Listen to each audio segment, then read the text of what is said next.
When I was 17, I started an apprenticeship. I grew up in a little country town called Waroona.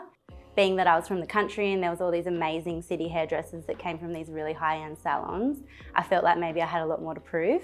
In 2010, I graduated as the Taylorweir Apprentice of the Year. It was something that I'd really manifested and wanted to work towards, so I was so excited to win that. I felt like my teachers really believed in me. I felt like they always had my back and they really believed in me and thought that I would do well, so I felt a lot of support for that. So I have my own salon now. I opened it 2.5 years ago. I started off with just me, so I built it from the ground, and now I have 9 staff, so 10 including me. Last year, my apprentice Kalara actually won Apprentice of the Year, and that was such a massive career highlight for me. I felt like that meant a lot more than even just winning it myself. So grateful to have this relationship with Taylorweir, and I'll always send my apprentices here because I think they just give them the best opportunity to do well.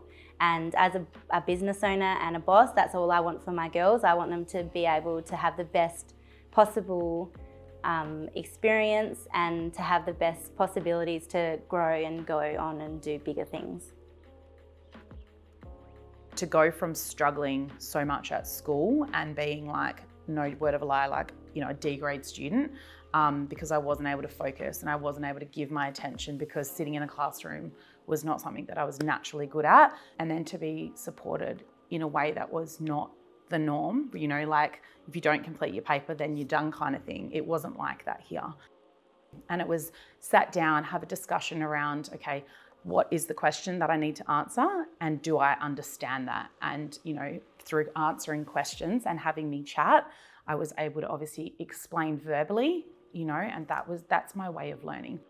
It's not just an industry, we are a community, and to now have been trained here, to now then to be in my business, being back doing the exact same thing that I guess Taylorweir gave me, which is my core values for my business are about educating and inspiring other hairdressers and salon owners. I was learning a lot of new techniques and ways of thinking about delivering the service that I was then able to go straight back to work the next day and implement without kind of any delay whatsoever.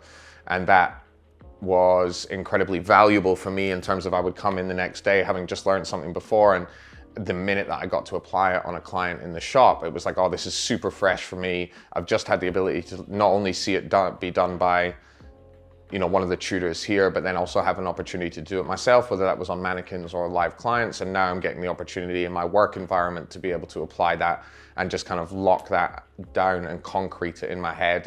The social environment is a massive one. It's something that's quite carefully cultured here. We all come from different walks of life. We are all different ages, all different backgrounds, but because we have that kind of common goal of becoming qualified barbers, there's kind of a unique shared goal and experience there that allows us to have some camaraderie and the sense of kind of building towards something together. The impact that they had on me as a student is something that I would love the next generation of people within hair to be able to look back at my imparting of experience upon them. And I think, yeah, I would be very silly to not seriously consider that kind of opportunity in terms of giving back and being that person that, you know, I needed at that point in my life.